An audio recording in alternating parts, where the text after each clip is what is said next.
Good day, everybody. All right, so anyways,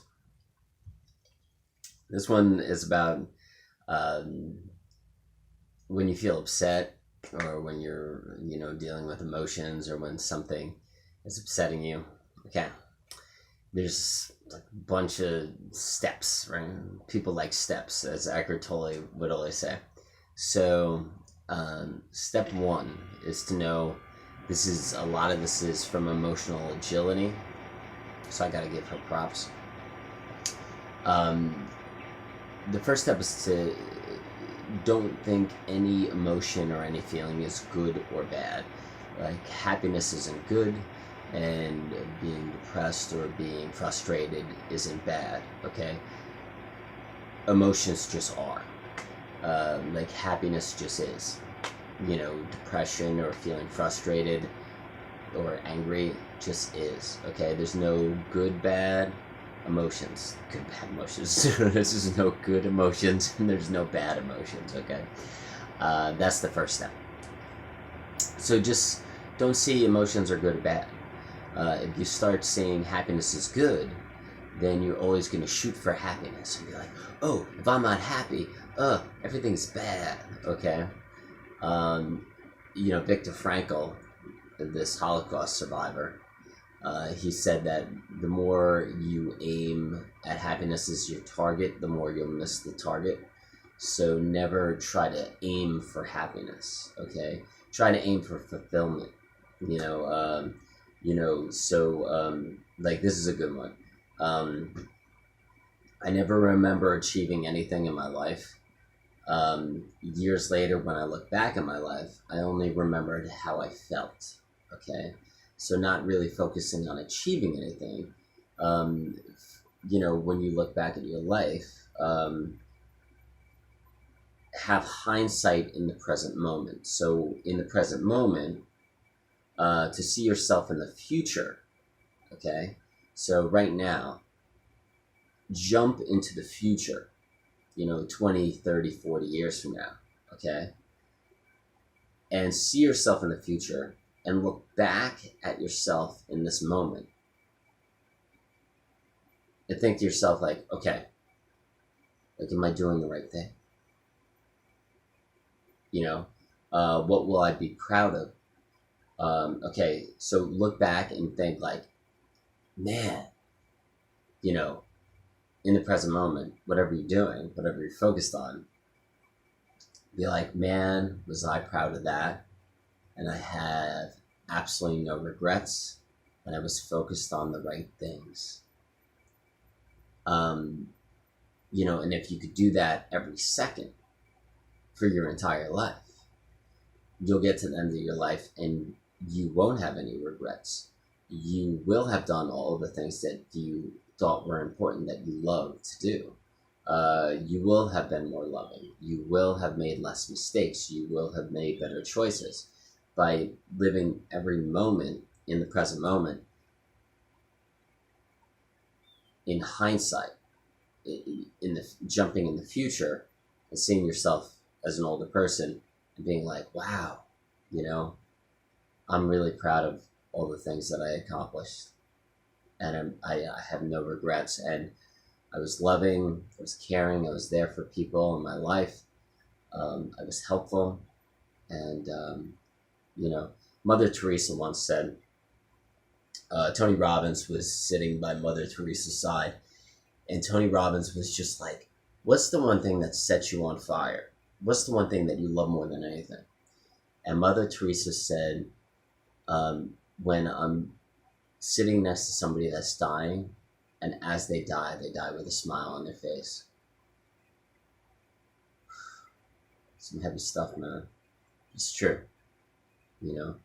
A lot of people, and there's this one TED talk about hospice, this woman that worked for hospice, and she said the one thing that she heard more than anything is, I wish I could have done this. I wish I could have done that. And people's life just full of regret, not doing the things that they love to do. So, so focusing on feeling, like Feeling is very important. Not achieving, not accomplishing. This. I was like giving this Zen talk at Kashi around the table, and it was like 15 people, and I was just talking, and I wasn't like, people weren't there to see me, but we were just discussing something, and I started riffing, and I was extremely present, and everything I said was very, Eckhart Tolle type stuff. And there was this 22-year-old girl sitting next to me, and she was like, she's like, what advice would you give for me? And it's very rare that somebody asks you that. That's pretty cool. And and uh, what I said to her was that, one morning I was walking up the stairs, and I was carrying broccoli and spinach up the stairs, or kale, or whatever it was. And I thought to myself, like, when I look back at photographs, or when I think about, like, being 21 or 22 or 25, I never remember getting a master's degree. I never remember achieving anything. I never remember accomplishing anything. I only remember how I felt. Like how I felt during that time period of that photograph. How I felt that year in 1996 or 2001. This is one photo of me, and standing next to my sister, my niece, and my nephew, and I'm wearing a Yankee shirt, and I look happy, but I was deeply suicidal and deeply depressed that whole year, and even on that day. And I remember that day, and that was one of the worst days of my life. And I was trying to hold it together for my niece and my nephew because they were so little. But, like, all I wanted to do all day was cry. And I can't even look at that photo. When I look at that photo, I'm like, oh God, life was so bad back then. It was terrible.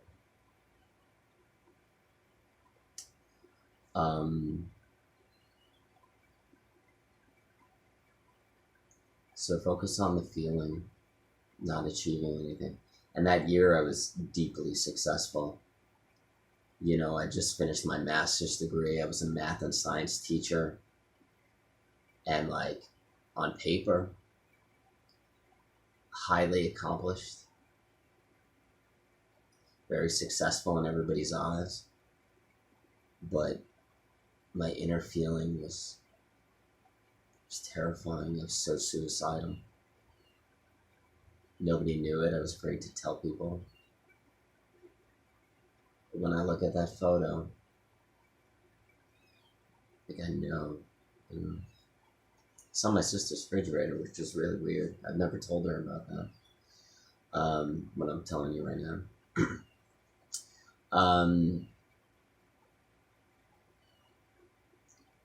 So not to see feelings as good or bad.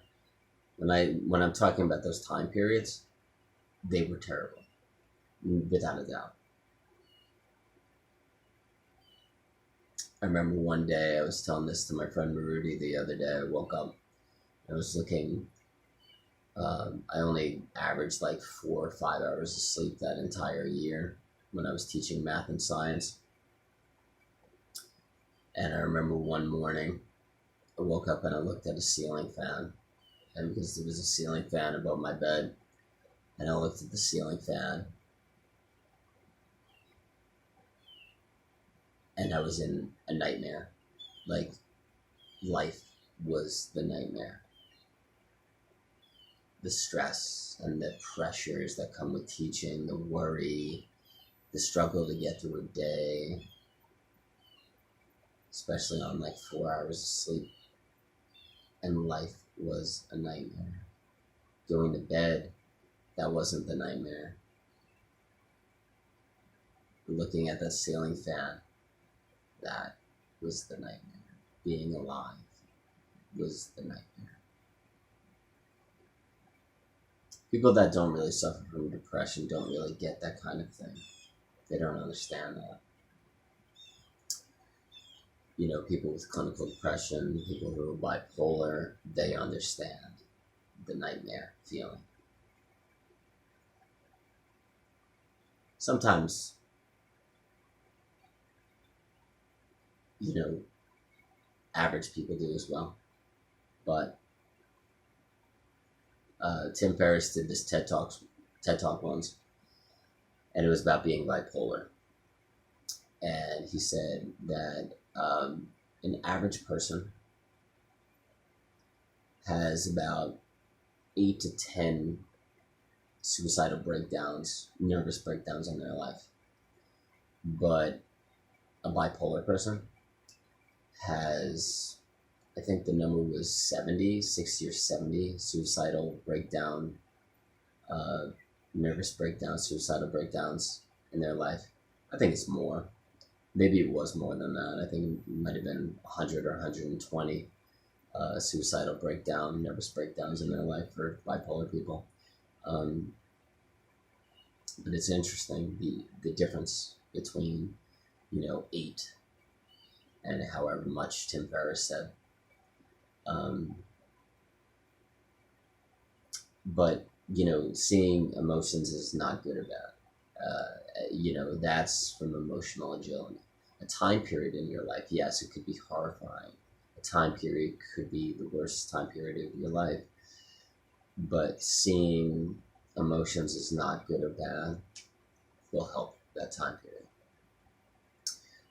That's from emotional agility. Another thing from emotional agility is naming the emotion.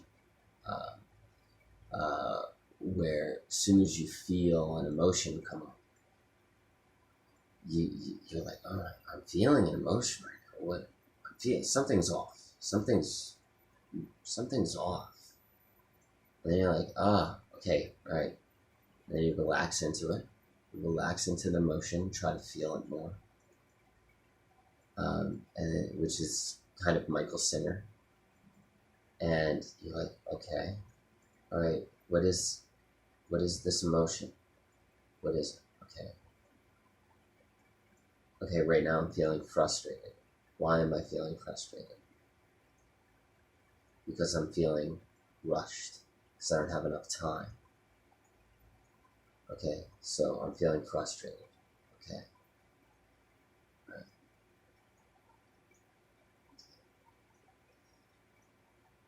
By naming an emotion, by, saying like, okay, I'm feeling frustrated right now. They've done studies on people that have named emotions when they feel them, and they deal with their emotions better. They understand their emotions better. They deal with their emotions better, and they don't lash out at other people, and they're happier people, and they're more peaceful people as well. So it's very important to name the emotion.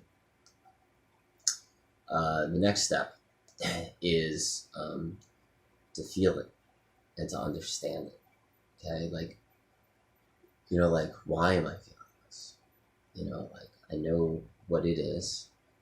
I'm frustrated. Okay, all right, now let me try to understand it. Like, why am I frustrated? For me, a lot of the times, when I feel like I'm like, like upset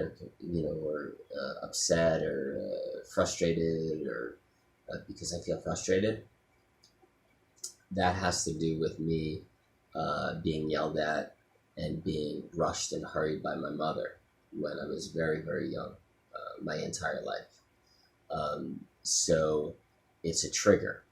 A trigger is when something happened to you in the past and it still affects you to this day, right? My brother-in-law who deals with NA people, he says the way you deal with that is that you say, okay, I'm feeling hurried and frustrated right now. That was because my mother used to yell at me all the time when I was a kid. And she used to say, hurry up, what are you doing? Get out the door, get out, come on, let's go. So even to this day, he's 41 years old. When he feels that, he's like, okay, that was because of my mother yelling at me and rushing me around. That's not happening anymore. It's not happening right now. Okay, so you need to let that go. That was in the past. That was your mother yelling at you when you were 10 or 7 or 12 years old. It's not happening in this moment. So relax. Chillax. That was in the past. Let that go. Okay? So after you understand why you're feeling that emotion, you learn from it. You learn from it. Okay. So, all right, I'm feeling this emotion. Okay. And I'm learning from it. Okay, this is why it is. Okay, but in order to do that, you really need to open up and understand yourself more. I do that by spending a lot of time by myself, not watching YouTube, not watching movies, not watching Netflix, not watching anything, TV shows, and getting to know myself better. Okay, it takes effort and it takes takes time, and you got to put in the work. And it also helps to study psychiatrists and study spiritual people and study, things out there, whether it's in book form, YouTube form. The only time I do watch YouTube is to study people, interviews, things like that, things that will help me grow as an individual, and learn from it. Okay, but you got to put in the work. It takes effort. And then once you learn from it, and you learn why you're feeling that way. After you learn from it, and you learn what you need to learn from that emotion, you let it go. Okay. And one of the reasons why emotions aren't bad is because you learn from these emotions. So an emotion is never bad because you're learning from it, and it's going to make you grow as a person. It's going to make you more loving. It's going to make you love yourself more, and it's going to make you love other people more, right? It's going to make you a better person. It's going to make you feel better in the long term. So that's why emotions are never bad, because